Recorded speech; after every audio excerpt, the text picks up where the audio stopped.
আসসালামু আলাইকুম ওয়া রাহমাতুল্লাহি ওয়া বারাকাতুহু। আমি মোহেব্বুল্লাহ হুসাইনি হরিণখোলা দরবার শরীফ থেকে।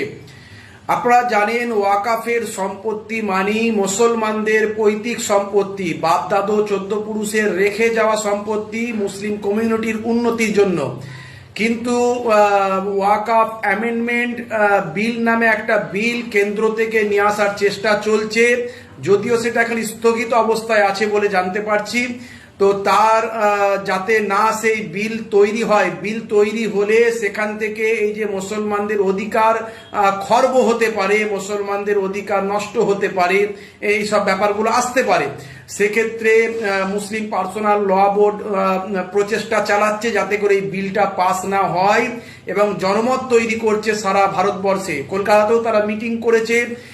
একটা সোশ্যাল মিডিয়ায় আমরা দেখতে পাচ্ছি একটা কিউআর কোড দেওয়া হয়েছে, সেখান থেকে জিমেল করে যাতে করে এই বিলটা রিজেক্ট করা হয় তার জন্য চেষ্টা করা হচ্ছে। তো আপনারা দ্রুত এই কিউআর কোডে আপনারা ক্লিক করে এখান থেকে জিমেলে গিয়ে বা ইমেলে গিয়ে আপনারা সেন্ড করুন যাতে করে এই বিলটা যাতে চালু না হয়, বিলটা যাতে তৈরি না হয়। বেশি বেশি করে শেয়ার করে ছড়িয়ে দিন। ধন্যবাদ।